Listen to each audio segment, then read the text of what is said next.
God didn't give an F about how many, because the number of people who were righteous was zero. So if you were to apply that to what's happening currently, then you and I, if we're critics of Israel, are not righteous. And so God wouldn't give an F about us and what happens to us, and so neither does he and his Zionist friends.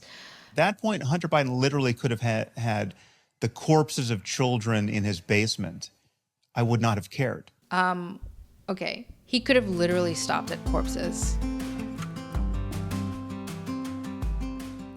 Welcome to another episode of Political Newbie. I'm Noah Clark, and this is a space for newbies to politics like me, a formerly ignorant, average citizen who's simply trying to make sense of the mess, and I thank you for joining me. Now, please, can someone tell me, am I the only one who thinks that this is it for America?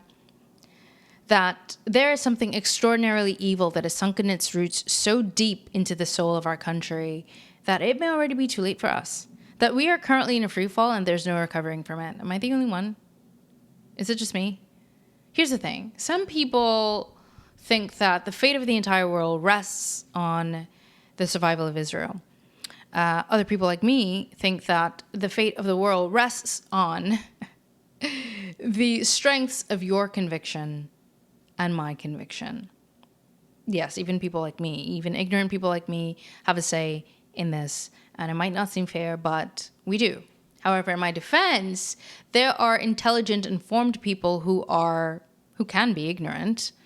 Think of any one of your smart friends or family members who rely on one side of the information in order to inform their judgment.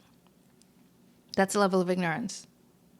And okay, I am pulling a Douglas Murray on you and asking you to make a connection with an obscure, abstract example. So I'll give you a concrete, relevant one. Almost everyone on this planet has been exposed to groups of people who decided it was a good idea to film themselves celebrating the slaughter of unarmed men, women, and children, and then decided to post it on social media for billions of people to watch. Some even posted it on their dating profiles in order to communicate, I don't know what, to their potential love interests. And informed, intelligent people saw that and decided to ignore it in order to continue creating cover and defending these people. That is a level of ignorance. I'll take it a step further with my example and name names of some smart, informed experts, people of authority who are ignorant or choose ignorance. Piers Morgan, need I say more? But I'm taking a jab at someone I don't really respect, so that's cheap. I'll name another name. Patrick Bet-David, someone who I do respect. And I like his podcasts, but I had to unfollow him because, like Piers, I can't rely on his judgment if it's that compromised. And look, I'm not one of those people who, will accuse you of being on the wrong side of history and saying that I'm on the right side of history. I'm not going to persuade you to agree with me by just simply saying that you're on the wrong side of history. Because I'm aware that every single person on this planet believes that they're on the right side of history, depending on what side of the fence that they're on. I'm only saying that you should be able to be balanced in your critique when the facts are staring you dead in the face. That's all. Okay, so my overall point is that it is fair to say that we are all on the spectrum of ignorance. Okay, so, however, at the same point, there's definitely something to be said about people who actively try to counterbalance their ignorance. And for the people who believe that there are necessary evils and that willful ignorance is a matter of survival for them, I get it.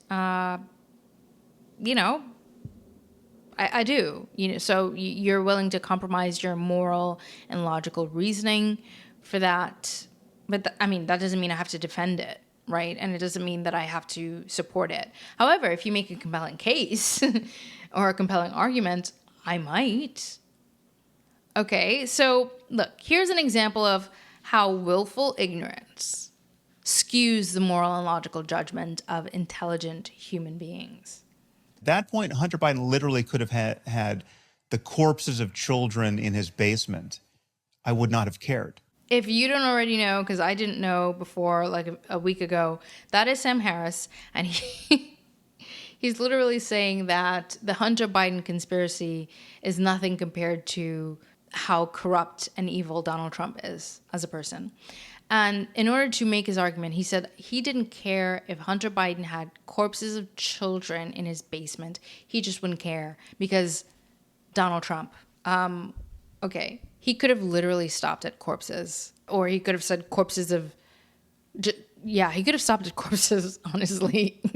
If someone is at a point in their life where their thought process can easily go there, right? Corpses of children without an ounce of resistance, in order to defend their point on something, that is a person who will backstab anybody, like literally anybody.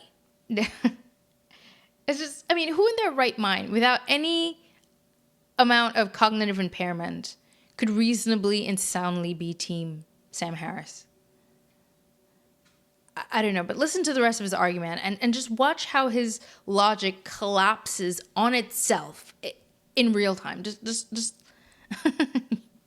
That's a left-wing conspiracy to deny the presidency to Donald Trump. Absolutely it was. Absolutely. Right. But I think it was warranted. Sam, I'm sorry. That particular piece. I'm really sorry. I was the one that said we should move on, but you've just said it. something I really struggle with there, which is the kids in the basement? No, fuck the kids in the basement. I'm interested in democracy. I hear that and I think this is how far we've gone. Like, this is why there's no hope for us as we free fall, because we've been influenced by just the zeitgeist, the current zeitgeist, that we don't even care that someone just said corpses of children. So both the interviewer and the interviewee here are just,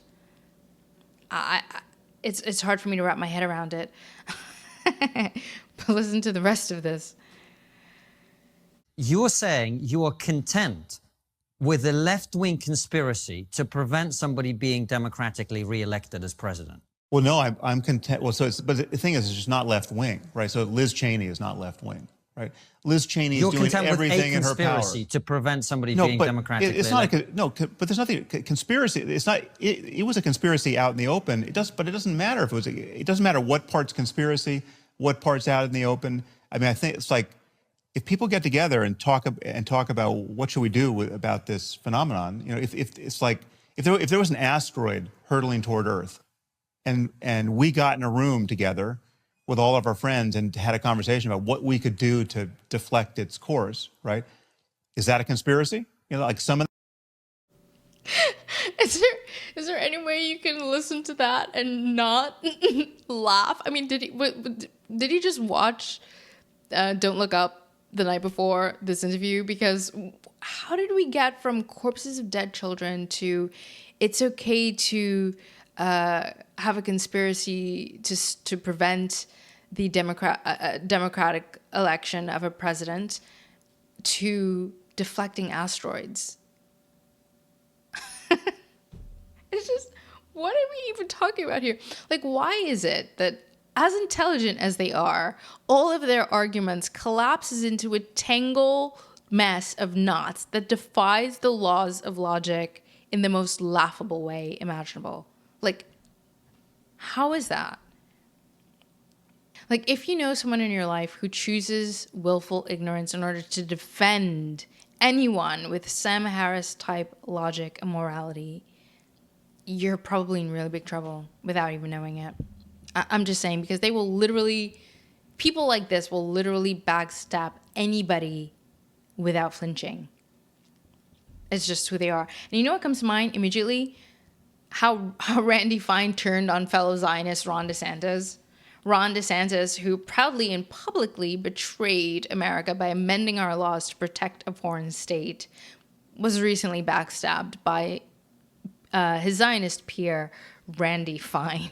So Florida Congressman Randy Fine recently inferred that Ron DeSantis is seeming a little bit anti-Semitic because he noticed that a Jewish Democrat who turned Republican over the topic of Israel doesn't seem to be that conservative. I do find it troubling the two politicians in Florida that he has chosen to take issue with in a very vitriolic way in the last few weeks are both Jewish. What makes this even wilder is Ron DeSantis actually flew to Israel with Randy Fine in 2019 to make history by passing the first ever Florida bill on foreign soil. This was, of course, a bill defining anti-Semitism, aka hate speech rules. Now, Randy Fine, since he's a special boy, his race, his religion, and a country that he likes gets special anti-American speech privileges in this country. He's using them against Ron DeSantis, who flew to Israel to pass them with him, by vaguely accusing Ron DeSantis of anti-Semitism. I can't stress enough, if you're buddy-buddy with people who have Sam Harris, Douglas Murray type logic and morality, it's only a matter of time, okay? And make no mistake, if Donald Trump doesn't keep his head down and allow the same shadow government that puppeteered Joe Biden while he was down with dementia to puppeteer him into the worst presidential run in American history, he will also be accused of anti-Semitism. Just like Ron, it doesn't matter how many times you kiss the wall or how many $8 billion checks you write to fund ethnic extermination or how much you betray your own country to defend theirs, you are not immune. Nothing you do will ever be enough. I mean, maybe you have to literally abandon your independence of self and thought in order to be part of that club. But there is hope, okay? There is definitely some hope that the Zionists are starting to change their strategy and realize that it takes way too much effort to lie and gaslight the public. It's just not effective, and it just takes way too much effort. And so they're starting to opt for honesty. Honesty is much easier, and it's you can actually make a more compelling argument if you're coming from a position of honesty. And so here's this guy, I respect this. He comes out and he says, I'm okay with as many dead kids as it takes to stop Hamas. You people sound like woke leftists trying to make an emotional argument so you can argue from a position of moral superiority.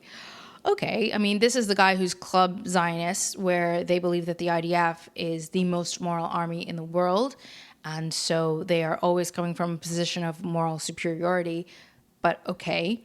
And then he says you might as well put a rainbow flag and pronouns in your bio, and I don't really know if that's a diss to gay people, because, the Zionist talking point is we support gay rights in Israel. I mean, that's their go-to. And so I'm just like, I don't get it. Is this like what they really think? Anyway, if you try to emotionally blackmail me, I will pull your fucking card. Okay. Literally every single Palestinian can die if that's what it takes to save Israel. How many kids were in Sodom and Gomorrah?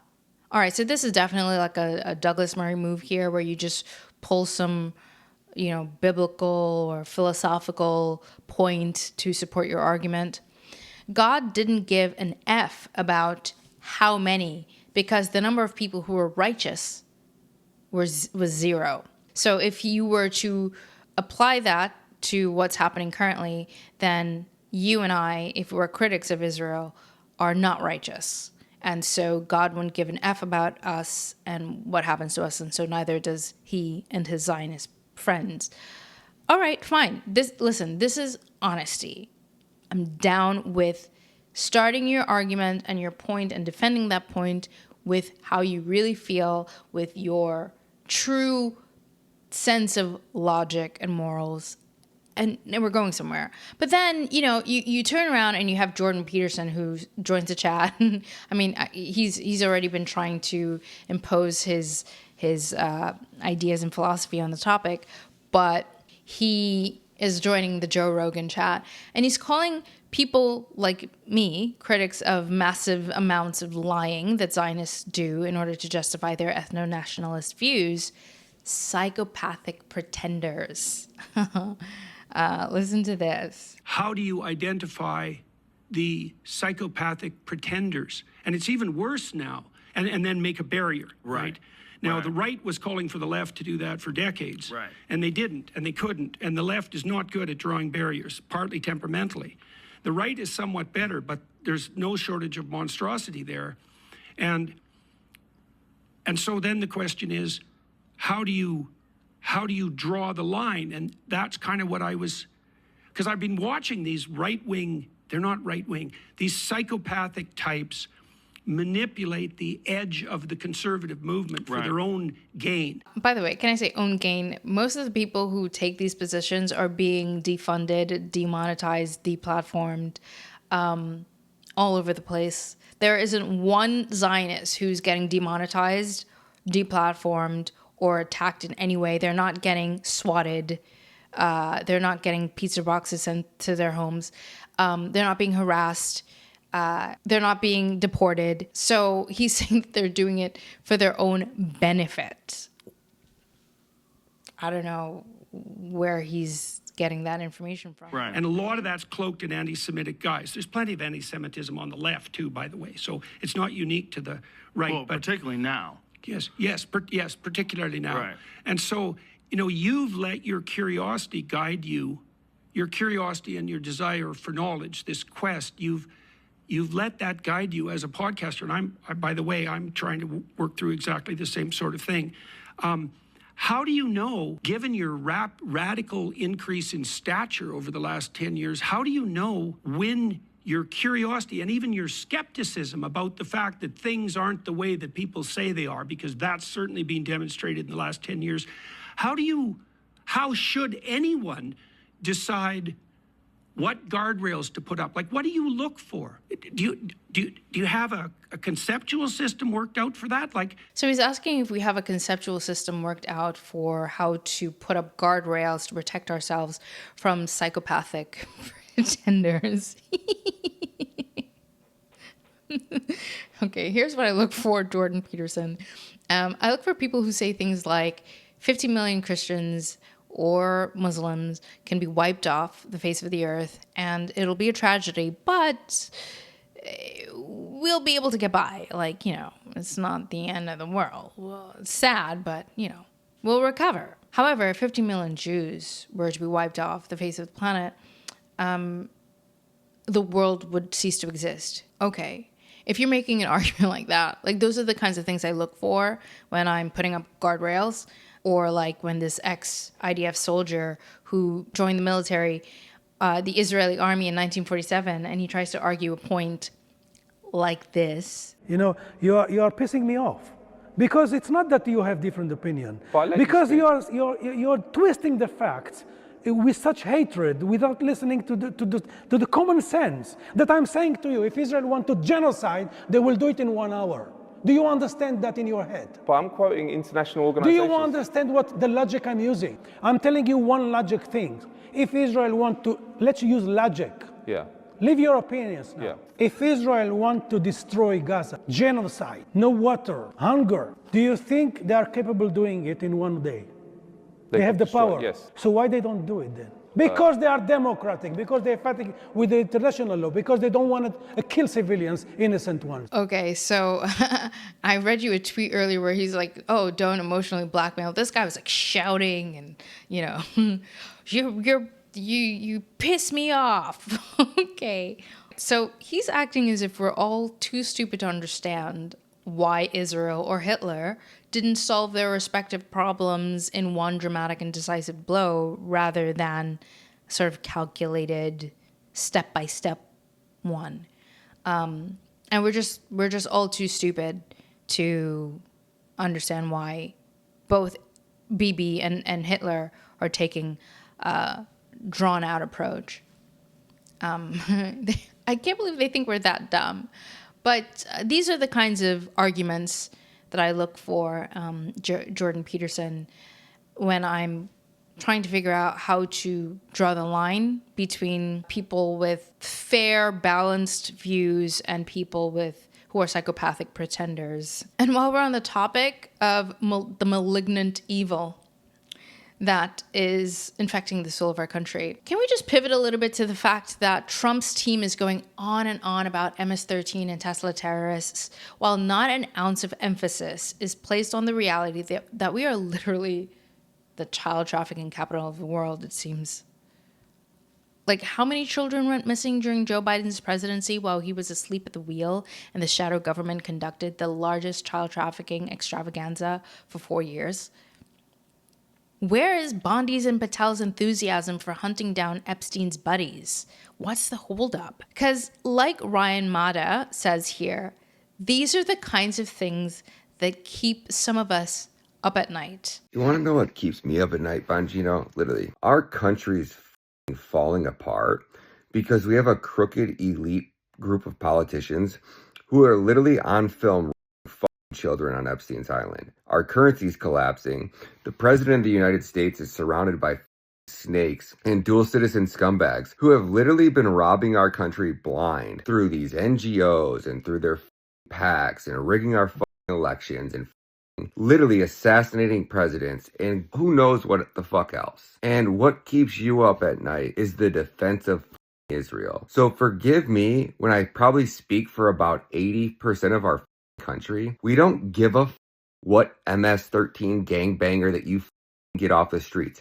Good job. That's low-level police shit, and every local cop should have the ability to do his gosh damn job and arrest these scumbags. We want politicians that did this arrested. We want all of these scumbags who have made hundreds of millions of dollars, Nancy Pelosi, while being a government employee. That's what keeps us up at night. So forgive me if we don't give a when you post a video or a photo of some cartel member. We are the child capital of the world. We're the number one consumer of child, number one consumer of all hard narcotics. Our cities are falling apart. All of our cities are basically bankrupt because these scumbags have been lining their pockets. The lobbying shit's got to go. Like, go fix our country, dude. Listen, does Bondi's and Patel's restraint that precludes them from being able to divert any resources to rescuing our country from its freefall have anything to do with their allegiance to a foreign state? Fair question. I mean, what is it about Zionism and corpses of children, or children in general, just not caring about children, when we actively have thousands of children being blown to bits and thousands of children being disappeared in our state, all funded with our tax money? What is up with that? It just seems to be a Zionist theme for some reason. I came across this this YouTuber, I Am Blakely, who she says something that's really, really relevant to this whole conversation that we're having right now. I wanted to play it here because she couldn't be more on the nose. Listen to this. If you are trying to silence and censor political speech, you are losing. Not to mention the moral war, because there will come a time when this ends and you guys are going to try to rewrite history. But we're not going to forget, and no one should forget, because unlike in World War II or during segregation, we all have phones now. The Nazis after Germany could just flee and go to Argentina and change their names, and racist whites could just rewrite history and just claim that they were a part of the civil rights movement like Joe Biden. But we got you on camera, Columbia University, you absolute fucking hacks. And Sharon Osbourne may have gone through many iterations of face, but we have her words written down too. Keep this in mind as they continue to attack the Irish and those from South Africa who are calling this out. If the Irish are calling it an occupation and South Africa is calling it apartheid, you should probably listen. To her point about if you're trying to censor speech, then you're losing. Because this is what Jordan Peterson and Douglas Murray and everybody's coming out and they're saying, like, put up the guardrails. Like, stop platforming psychopaths. Stop platforming psychopathic pretenders. And they're going on, like, trying to make their case that, trust the experts. Because that was great when we did it back in 2020. That was great when we did it in 2001, 9/11, when they told us that the trade towers fell because planes ran into it, or that Building 7 collapsed in the only way it can collapse, aka controlled demolition, by office fires that were going out. Trust the experts on all of these things that we're telling you. I'm really interested now to see what is the plan to rewrite history, because history has been rewritten for a very long time. All of this information that we've been getting about everything, it seems, has been an utter and complete lie, because lying is just the name of the game. This is what's good and right for the Zionists. So I want to see what they're going to do now to sort of erase our memory. The bottom line is we have 1 foot off the edge and we are about to plummet into the depths of World War III. And the only thing that pulls us back from the edge is the strength of our conviction, you and me. It all depends on our commitment to reject or accept a certain kind of morality and logic over the other. What kind of morality and logic do you want governing your thoughts, your life, and the life of your children and the people that you love and want to protect? That's what it all is all going to come down to. That's all for me today. I'm going to leave this episode. But if I don't see you in my comments, leave me a thumbs up to let me know that you were here. And I can't wait to see you in the next episode.